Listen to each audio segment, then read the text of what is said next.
Reverend Bystrianyk, thank you for joining me in the trenches. Thanks for having me again.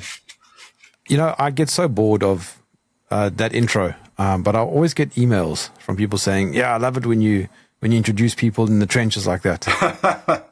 Yeah, I'm in the trenches of Connecticut, freezing my ass off. So yeah, there's always been an information war about almost everything. So people try to control the narrative because of their own interests or whatever. So that's why we're where we are today, because people have all their own ideas and interests, and they want to promote those and don't want to talk about the other things that don't look good. So like vaccines is just one example of that, disease and vaccines. So when you look at the actual data, it's a lot different than the stuff that they continuously promote and been promoting for like 300 years. It's been a long process. Yeah, but I mean, that's a really important information war. I mean, you're literally injecting something into your body. This is not just a talking point. Oh yeah. It's had global consequences for a long time. And it started really back with the smallpox vaccine. And that's over 200 years ago, 225 years ago. And that spread across the globe as a thing. And we're still stuck with it. So they didn't figure out that it wasn't the best idea. Have you noticed, though, that it almost has a kind of cult following? When you talk about vaccines, the mood changes almost instantly. Well, I've never noticed that. I've noticed it a lot. So I bring it up to various people, and it's just like, they look at you like you're a crazy person. And even if you show data, charts, and that type of stuff, a lot of people will look at that and just be, I don't know what to say. They don't know what to say. They don't know what to do about it. And they just kind of just ignore it and move on to another topic. It's an overwhelming thing. And that happened to me when I first started. When I started looking at the data and creating my own charts and verifying what I had found in a book, I thought, oh, that guy's crazy. That can't be true. And so I kept on going until I ended up in the U.S. Vital Statistics, got the real data, and created my first chart. And I was like, oh, wow, how could this be? How could I be wrong? I must be wrong. Something is not right. It can't be. This can't be true. This chart can't be true. But eventually I settled into it. So right from the beginning, I thought, this can't be true. This data can't be true, but it was true. And I've had, over 25 years to settle into it. So I'm 100% sure the data is correct. And when you accept the data, that's most of the argument. So once you look at this, like, why are we doing this? I've told you before, but your work, well, you and your co-author, Suzanne Humphreys, had such a profound effect on me that you're probably the leading cause of my kid being unvaccinated. Well, that's great. I think it's great. Other people think it's horrible, but it makes sense to me. I mean, I think we've gone down the wrong path for 300 years. It's not what we should be doing now. But I mean, Roman, if you just think about it for like 10 seconds, right? You go, okay, for the entirety of human history, right? Babies were born, and according to the narrative, they were just dying en masse until 300 years ago or 250 years ago, whatever, until they started getting an injection in their arm. This didn't fix the problem. Well, they were dying. They were dying en masse only, as you've shown, after the Industrial Revolution. I mean, childbirth itself is not a dangerous thing per se. No, but children were dying of things like diarrhea, and they were dying of diseases because they were living in filth and their horrible conditions, and they had bizarre medical notions. All these things combined, if you were to put people today into those conditions, they would be dying en masse too. But we had what I call the world's greatest health revolution starting around 1875. Things changed. People got healthier. They abandoned a lot of these bizarre medical notions like bleeding and mercury and these types of things. And people started living longer, healthier lives, which is not surprising. So the nutrition improved, the pollution dropped, and living conditions were far better. And as soon as that happened, all these, these diseases basically just vanished. So by the time you got to the 1950s, 60s, they weren't part of the mortality statistics. They were a very small part, like measles and scarlet fever and whooping cough. People weren't dying of those things. It was very rare. And it was getting more and more rare year by year.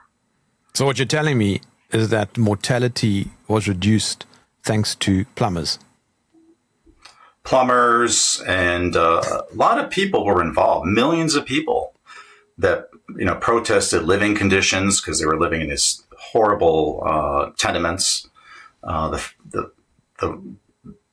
went to the bathroom, it went into the streets, and then that went into your drinking supply, and that's what you drank. The air pollution was horrible, water pollution was horrible, working conditions, people worked 12 to 16 hours a day. Children as young as 4 were working in those conditions, and they were working in mines and factories. And it's amazing people even lived, and a lot of people didn't. They made it to 20 or 30 if you were lucky, and then died basically of just being worn out. It was a very horrible time for the poor people. The rich were still okay. So if you went to like 1880, the West End of London, that's where the rich people lived, and they had the carriages and the ball gowns and all that. The East End of London was horribly poor and only a few miles away. And those people lived basically in a giant sewer, and they were not doing well, and they struggled to even stay alive. As I said, your book, Dissolving Illusions, had a significant impact on me. It was a few years ago. In fact, I think I've told you the story, but I'll just tell it again. I was on a hunting trip, boys' weekend, and I was sharing a room with a friend of mine, and we were chatting about vaccines, and he said to me, "Listen, I've got this book. Don't jump to conclusions, but just have a look through it." And he hands me this book, Dissolving Illusions, and that just changed the course of history for me. Great, that's awesome. And, I don't make an argument just to make an argument to make myself feel good or just because I believe it. I present the data, and I have a presentation. We can just go through the charts. Yes. The charts tell most of the story, and the quotes from medical journals and history books tell the story too. And so when you look at all that, it's like, wow. I think that alone convinces you that there's at least something wrong with this whole vaccine narrative and this whole disease narrative, that we should be afraid of microbes all across the board. And again, 1950s, 1960s, most people didn't really care anymore. There just wasn't a big problem. There were much bigger problems than that. And but they've turned this into a giant industry, I think. Well, your book has made it. Your co-author, Suzanne, was on Joe Rogan's show. Yeah. Well, when we first published in 2013, I was like, I'm done with the vaccines. I don't want to talk about this anymore. I've been working on it for 15 years by that point, or 20 years. I was like, I was burnt out, and I didn't think we'd sell that many books, honestly. I thought it'd be a couple hundred books, but it's taken off. I think the reason is because it presents all the data, presents all the references, so you can go check all this stuff. So it's a very factual book, and we try to be fairly emotionally neutral. And but the data speaks for itself. It's amazing that it never was real. Well, there are doctors and scientists that reveal this kind of information periodically through history, but it never caught on. And they would publish in medical journals, but they were basically ignored by the mainstream. So I didn't think we were going to do that much with it. I just felt like I needed to publish this stuff because I had this information, and then out it went, and it's taken a life of its own. And some people don't like that, but do you know if RFK has seen your book? Mm-hmm. Yep. I've been told he has. And unfortunately, we still haven't seen the charts up on any official government website. It doesn't have to be my charts. It's their data. It's the CDC data, or it's the NHS, National Health Services data. Right? Yeah, you just made it look pretty. Yeah, just put it into a chart format. But so far, it's been it hasn't happened. I don't know if it's being resisted to happen or what, but I think people should get that information just as a point of information so you can make an informed decision, but it just hasn't happened. And I've been pushing for it, but it just doesn't gain any traction. Okay, well, I know you got some slides to show me. Okay, so there's some contact information, dissolvingillusions.com. I'm on, well, currently on Substack, currently on Twitter. And I have a new book called tendermerciesbook.com. You can go there. After talking to a few people that didn't want to read Dissolving Illusions because it's, it's very nutrient dense. It's lots of references. And I've had people start it and they say, oh, I can't get through it. It's too difficult. So I decided to write a historical fiction book, which makes it more entertaining, introduces all sorts of medical notions of the time and how life was in London and what I think is the world's greatest health freedom movement that actually worked in Leicester, England. So that's all in the book, but it's presented in a, more of a human, drama kind of format. So I think it's been being well received. People really like it. Okay, so this is basically the first charts I created. It's a CDC data, and here you can see these diseases were higher in the beginning of the century, and by the time we came out with penicillin and streptomycin and the whooping cough vaccine, the measles vaccine, it was trending towards zero, and there was no scarlet fever vaccine. So just from this chart alone, you can see that the vast majority of the problem was solved without any real medical interventions. And then I was able to get data from England they started much earlier gathering statistics, 1838. And it's even more dramatic here. So during the 1800s, during the Industrial Revolution, people were dying from scarlet fever all the time. Measles, whooping cough, all these types of things. And you can see in the chart tells you the story. Penicillin came out in 1944, streptomycin 1947, DTP vaccine and measles vaccine basically were down by almost 100% in mortality rate, which is tremendous. And this should be celebrated as wow, what a great thing we did. We got rid of all these diseases, but it's basically just ignored. It's never been really talked about, not very much. Here's some data from Massachusetts, and you can see the big killer, tuberculosis. That was a real big killer, much bigger. You can see measles at the bottom of there, that little green line. This is a phenomenal killer. And again, by the time they came out with antibiotics and the BCG vaccine, we're already down by 98%. It was trending down towards zero. And if anybody wants to, they can go to this link and actually get that real data and recreate this chart. It's not that difficult to do. So you can actually verify that this chart is real. And as a matter of fact, you can see in the little blue box, that's the references to create this chart. You can go find these references and redo these charts any which way you want. And the CDC in their vital statistics back in the 60s had charts, and you can go over and look at those charts in this PDF on page 85. That's the chart they put into their CDC document. And here is the same chart I would create, decades later. So the data is correct. The data matches. No one's ever argued about the data. And then there's been various, I made it look pretty because I had technology. And then there's been books that's talked about these types of things. Deaths from whooping cough, 97% occurred between 1901 and 1945. And this is from a particular book. And they showed this particular chart in a bar format. But it basically shows the same thing. Whooping cough was basically tackled well before there was a vaccine. The various quotes that you can find in the medical literature, and this is talking about measles from 1959. So here they're talking about over a decade, they saw almost no complications of any age of any children. Everybody made full recoveries from measles. It was basically just something you got. It was mild. It was not a big deal. Here's another article, and this guy is questioning whether you really need a whooping cough vaccine because it was a mild disease by that point and very small mortality.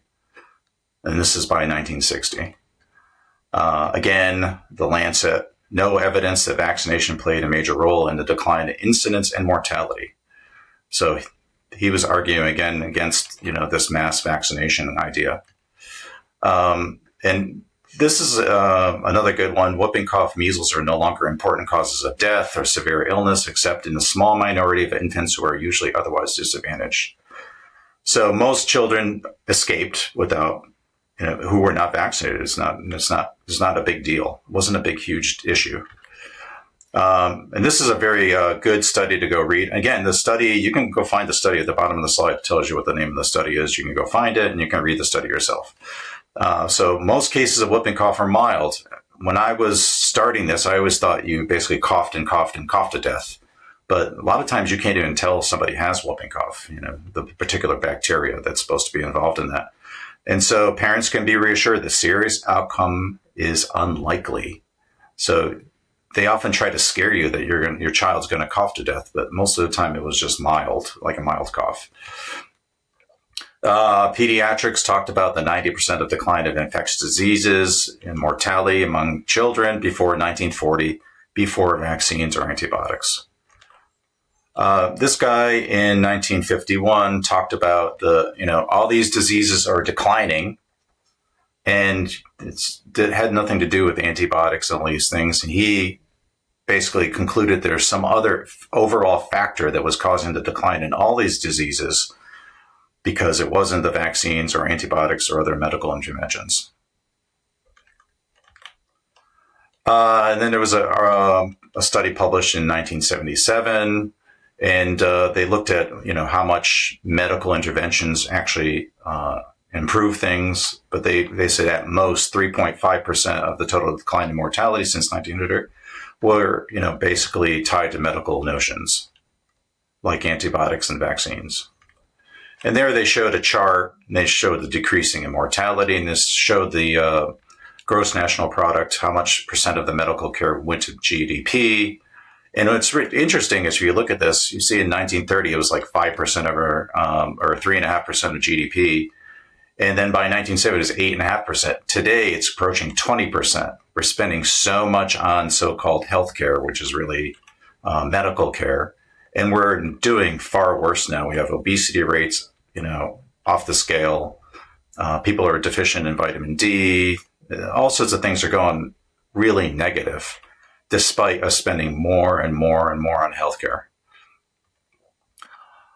This is an interesting chart where you show the Pertussis or whooping cough vaccine came in 1957. You can see the total deaths had dropped to close to zero.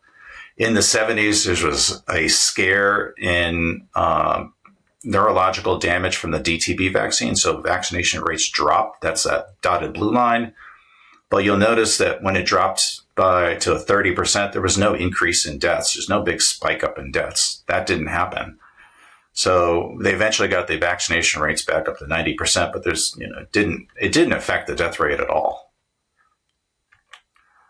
In Sweden, they determined that the DTB vaccine was ineffective and it was concerns over safety, so they suspended national vaccination for DTB. And in this chart, you can see for 17 years, they had no national vaccination program, but there's no increase in deaths. And even by 1953, when they started using the DTB vaccine, deaths were near zero. And if we zoom in a little bit, we can see that there's no change. There's no more deaths from from whooping cough than when there was no vaccine being used.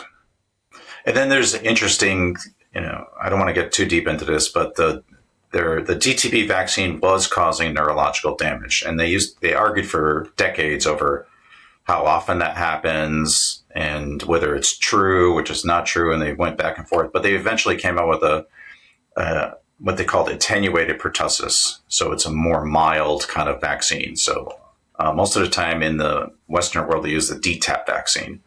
But the problem with the DTaP vaccine is because it has less surface antigens, it doesn't have the same effect as the DTP vaccine. And so what this guy, Dr. James Cherry, who is the world's leading expert in pertussis and pertussis immunization, noted because of this linked epitope suppression, which is what they used to call original antigenic sin, which means when you get the shot, it programs your immune system in a particular way, and you can't change that. So that's what they call linked epitope suppression. He says all children who are primed by DTaP vaccines will be more susceptible to pertussis, whooping cough, throughout their lifetimes, and there's no easy way to decrease this increased lifetime susceptibility. So he suggests administering DTaP or Tdap vaccine every 3 years to all adolescents for adults who are primed by the DTaP vaccine. So amazingly, he's suggesting that you should get this vaccine every 3 years for the rest of your life. Not that this was a total disaster and a failure. It's just like, oh, we'll just give you a vaccine every 3 years.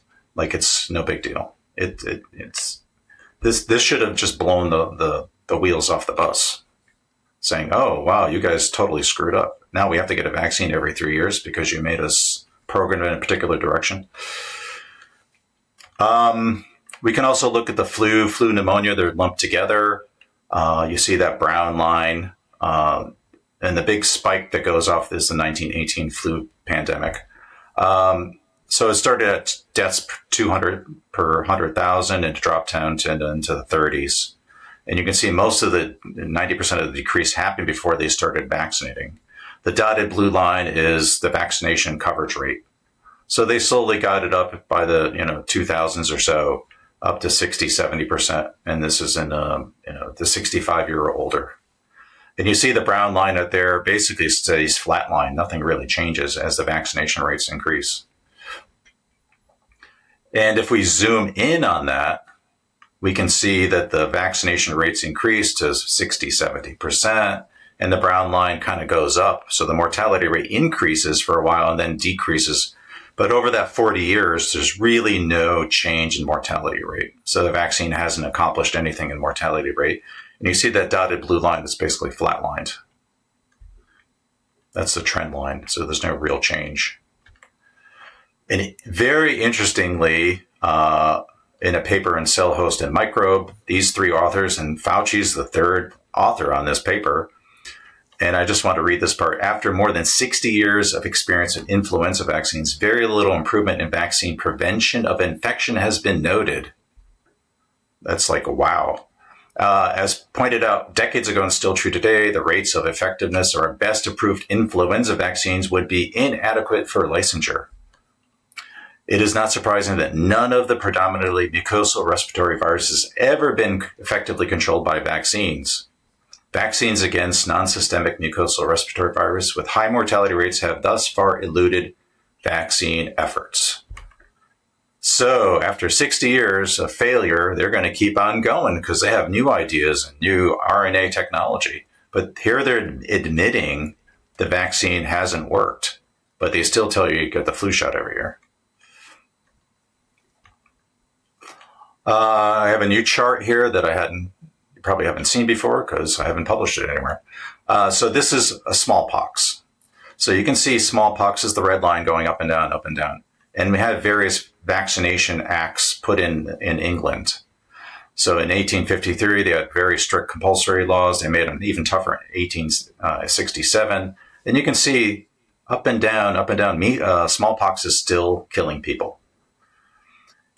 But in 1885, which was the same year of the Great Leicester Revolution to stop vaccination, it suddenly drops. And it drops for 10 years at least, according to the data. So it used to be about 30 per 100,000, and it dropped to into 1 or 2. And what happened there is they took smallpox cases and isolated them.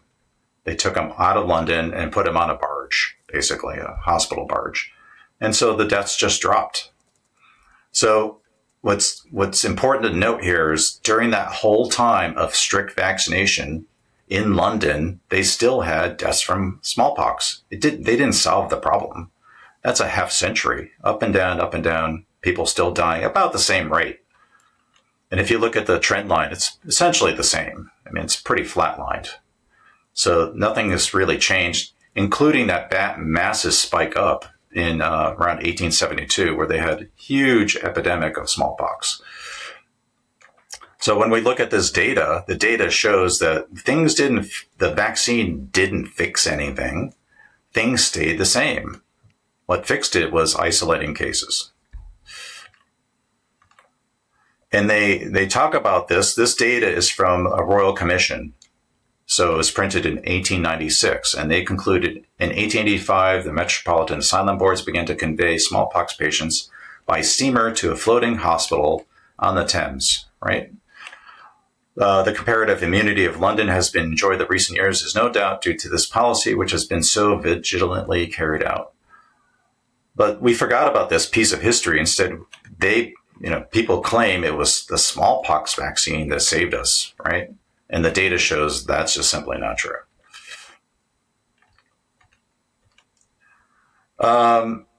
We can also look at other places, and this is Leicester, England. Around 1885, vaccinations really dropped off because the population had overthrown their local government and said, no, we're not being vaccinated anymore. You can choose to do it, but you couldn't be compulsory anymore. And you can see their vaccination rates, the blue line, dropped off and trended towards 0, 10%, 0. And then you would expect, and this is what the medical officials at the time expected, was there was going to be massive increases in deaths from smallpox in Leicester, but instead the opposite was true. The deaths remained near 0, even when vaccination rates were very, very low. That ideology of not vaccinating or not being forced to be vaccinated spread through all of England, and you can see the dotted blue line. Vaccination rates dropped and dropped and dropped, still 40% in 1920s, but there was no resurgence of smallpox. And this is what was talked about in the medical literature. Well, sooner or later, we're all going to pay horribly because we're not taking this vaccine, but that never happened.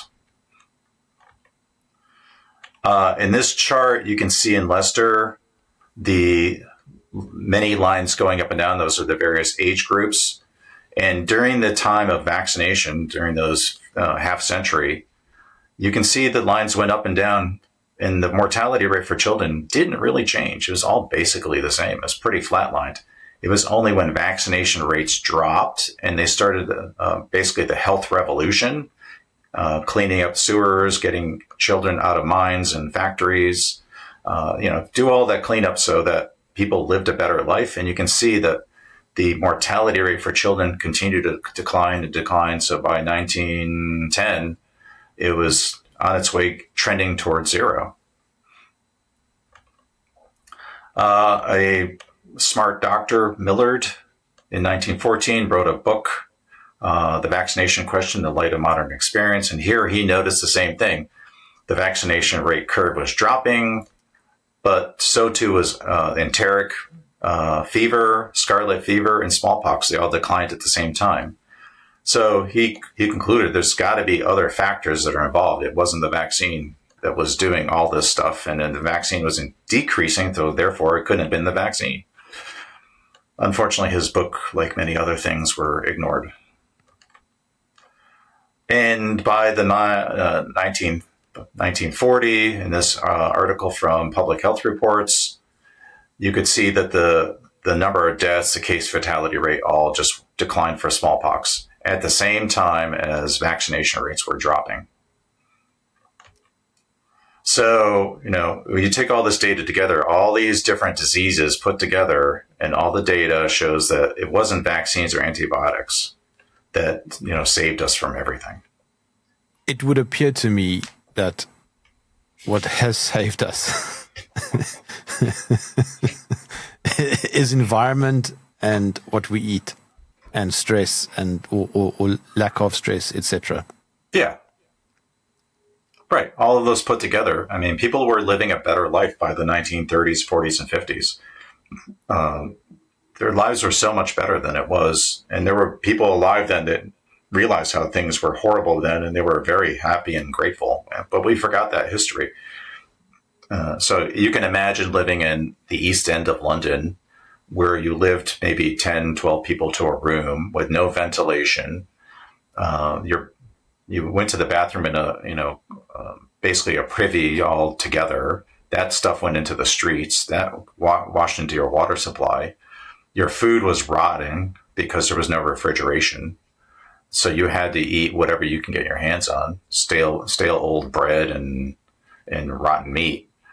And you had to work just to survive, 12 hours, 16 hours a day. And you had to send your kids to these factories to make a few extra pennies. The pollution was horrible. The London fog wasn't a fog per se. It was industrial pollution. So you had all these different factors together. And then when you got sick, people would do things like bleed you, or they had something called a hot regimen. They would put you into a room, make it very hot, cover you with blankets, don't give you any water. The idea was you're going to sweat the disease out, and that caused a lot of deaths. So you had these ridiculous medical notions. And vaccination, what we think of vaccination now is like there's a nice needle, they put some alcohol in there and they inject you with something, but that's not what a vaccine really was. Back then, they would take this sharp instrument called a lancet, they would cut your arm repeatedly and put this material that they got from somebody else's arm. An arm-to-arm vaccination was done for essentially 100 years until they finally made it illegal in 1898. So what they would be doing is spreading pus from one person's arm to another person's arm to another person's arm. And you can imagine putting some pus into your bloodstream might end badly. But this is what a vaccine was. So that also died down. Vaccination died down. So that was another factor why people got healthier. It's still bonkers to me, though, that so many people think that an injection in your arm can give you improved health for years to come.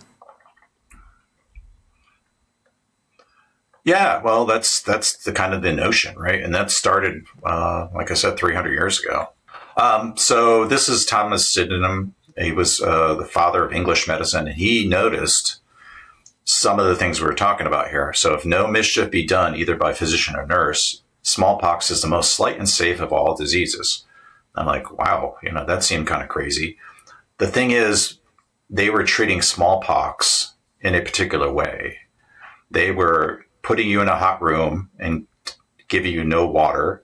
So, of course, people died en masse. And he decided, well, that's a bad idea. We're going to use the cold regimen, which is the opposite of that. And then he didn't have any problems with these kind of cases.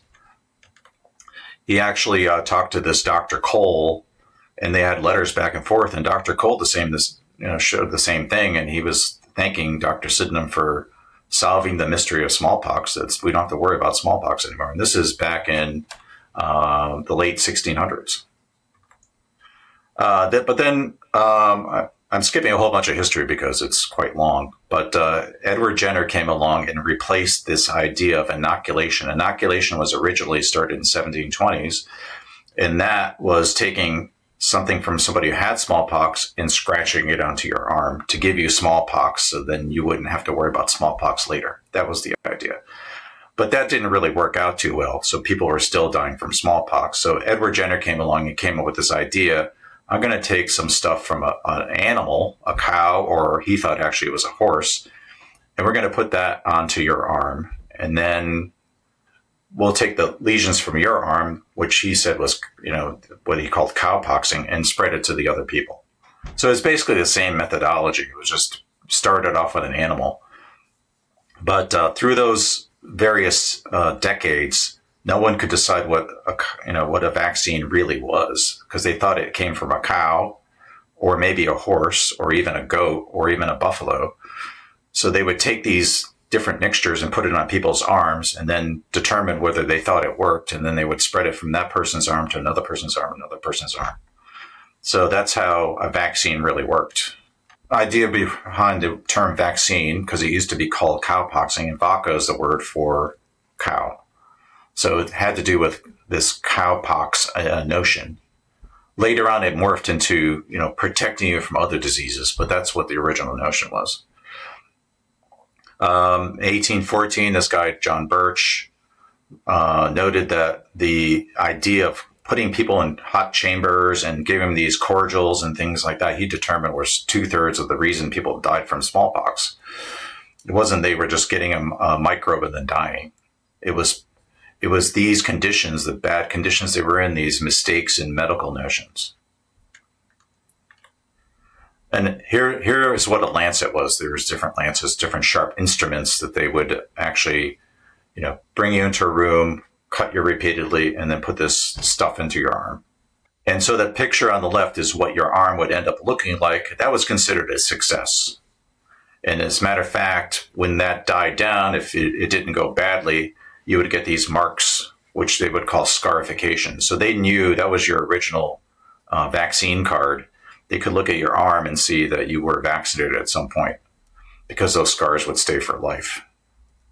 But if it went badly, that's the picture on the right, then you could have this massive sore, you could lose your arm, you could die, as you might expect if you put pus into your bloodstream. And again, this is the accepted medical idea of the time, that this was a great idea, this was a great invention.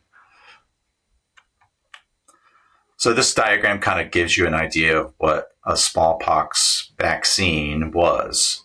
It could come from a horse, a cow, a buffalo, a pig, all these different animal sources that they would basically take and then scratch onto your arm.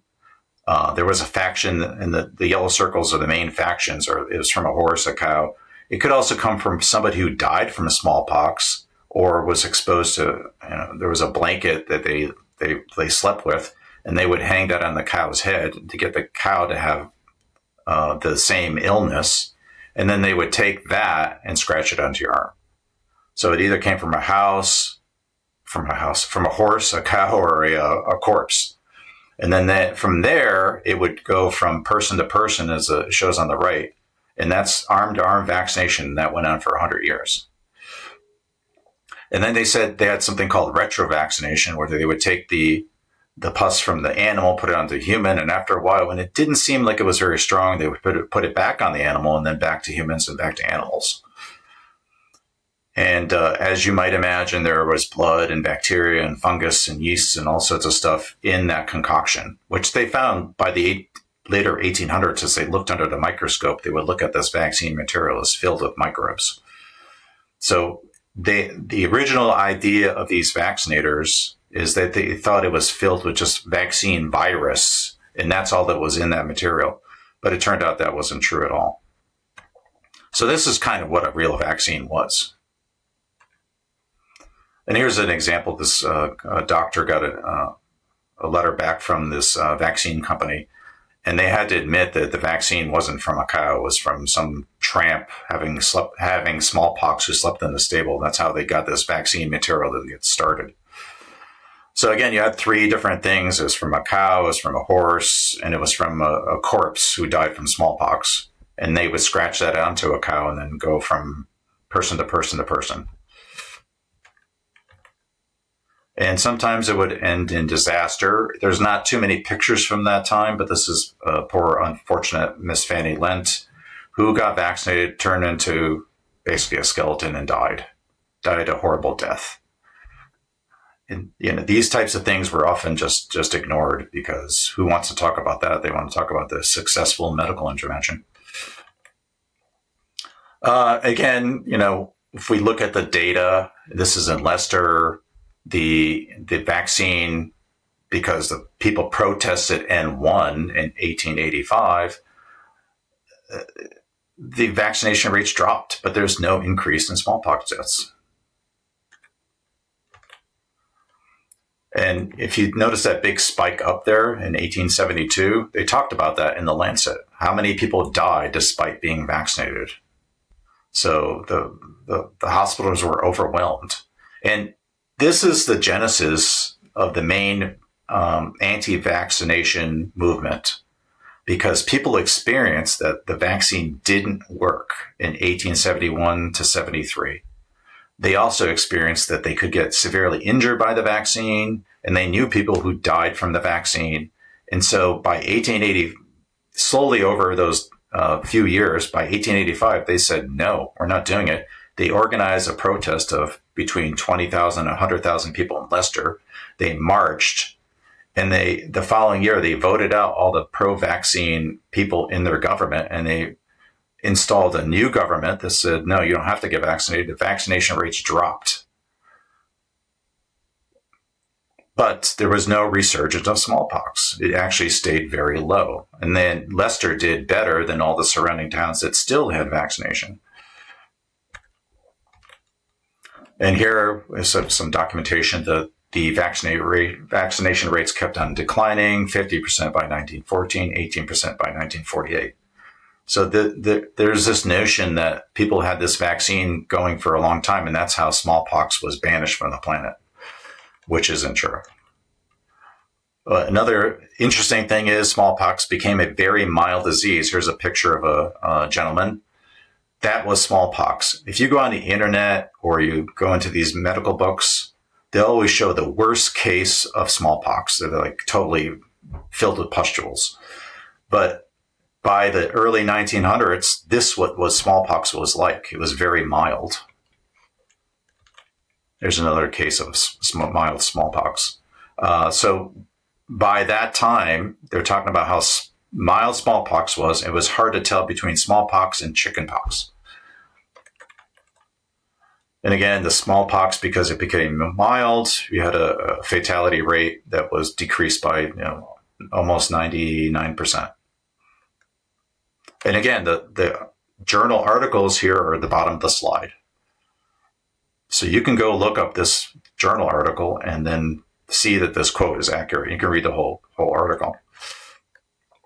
Now, Dr. Millard, who followed this for his entire career, also wrote about this in the British Medical Journal. Vaccination has been steadily declining ever since the Conscience Clause, which was in 1898, where you didn't have to get vaccinated. You could just say, well, it's against my principles, fill out a little form, and most of the time you were allowed not to get the vaccine. Right? So as soon as that was introduced, 2/3 of children born are not vaccinated, yet smallpox mortality has also declined until quite negligible. Pretty much nobody was dying from smallpox, despite no vaccination. And Thomas Mack noted that, and he was one of the boots on the ground. He was an expert in this area. He said, it's not because of our mass herd immunity. It disappeared because of our economic development. It's not from universal vaccination. And he also noted disappearance of smallpox was facilitated, not impeded by economic development, which is what we were talking about, long before the World Health Organization smallpox eradication program. So all these countries, smallpox basically disappeared and became not of any significance, not from universally vaccinating them.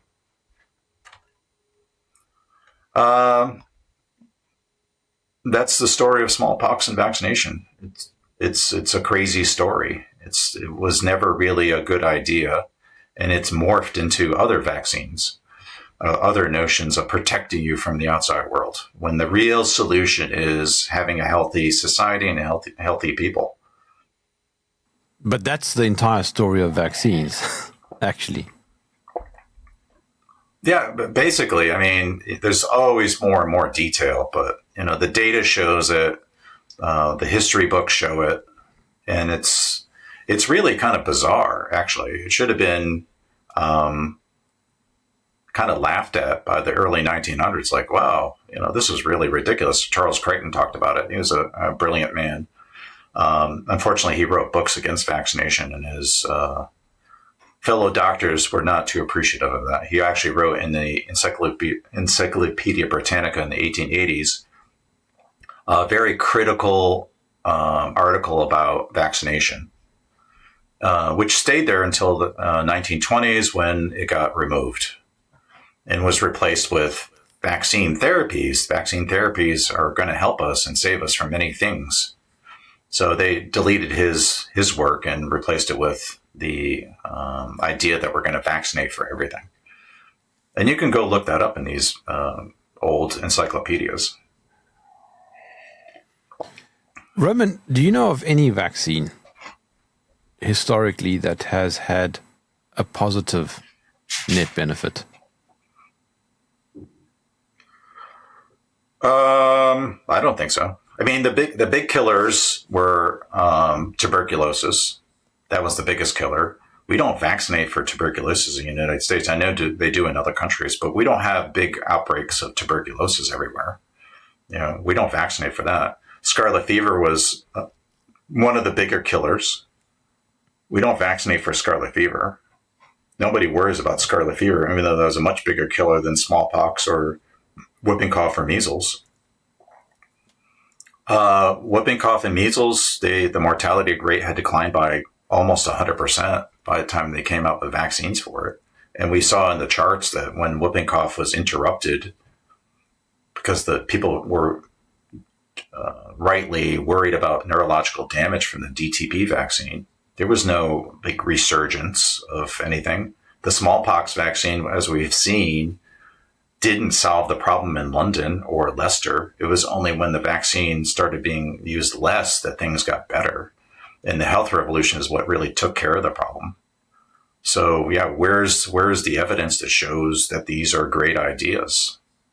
Now we have like tons of other vaccines, but it's interesting because all these other diseases weren't any part of, a part of any mortality statistics. So if you look at those old mortality statistics, they weren't dying from chickenpox or RSV or whatever new things they have. They're trying to protect you from. So why are we doing all that stuff? To prevent illness, supposedly, but they weren't a big deal back in the 1800s and 1900s, RSV. But why are we doing that now? So maybe they have some kind of benefit, but I don't know. It's certainly not improving a lot of mortality. And that's why they have to keep banging the same drum, telling you that vaccines are safe and effective. Yeah, that started with Edward Jenner. He said that in 1802. He said, this my invention, because he wanted to be famous, and he became famous. My invention of cowpoxing is very gentle, very safe, and will banish smallpox from the planet. And so he was saying it's safe and effective, right? And that idea has stuck. It's just an automatic knee-jerk reaction to any vaccine. It's automatically safe and effective. It doesn't matter who makes it, what's in it, how it's administered. It's automatically safe and effective. That's just been programmed into human beings to think that. But again, were these really necessary? And they certainly weren't safe, as we saw with Miss Lent there, and lots of other people were killed from these ideas of scratching stuff onto your arm. But those were just not something they wanted to talk about. We just want to talk about how great it is and how it saved us. So I don't see any real evidence that any of these vaccines have improved lifespan, haven't saved lives. Certainly not from the historical data. But what makes vaccines a brilliant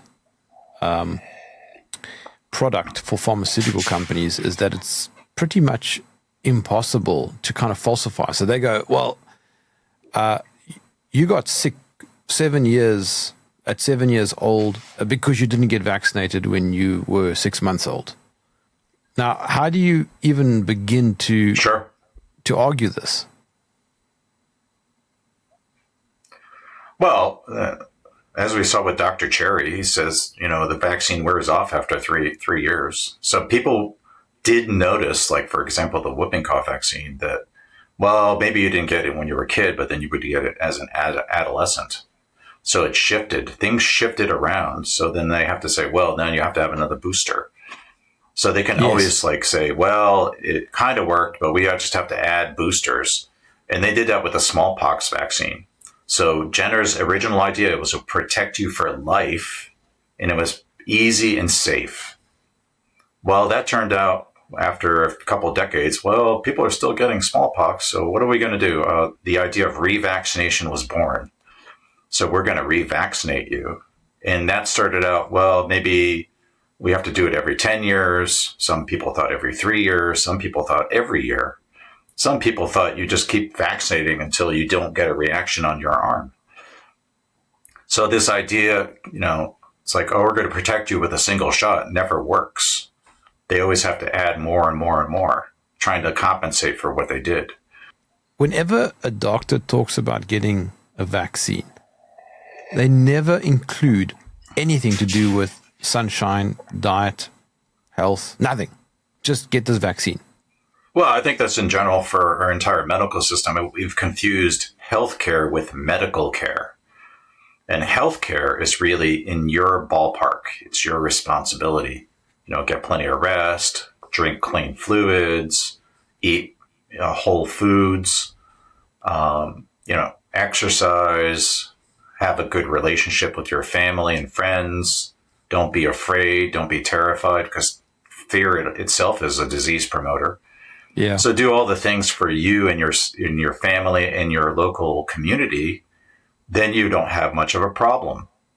If you're going to Dunkin' Donuts and not exercising and watching media and being scared and having no social interactions because, well, we have Facebook, of course, that's social interaction, and all this other garbage, then you end up being sickly. And then sickly means you have heart disease and diabetes and cancer and all these other issues that you probably wouldn't have had if you were living a healthy lifestyle.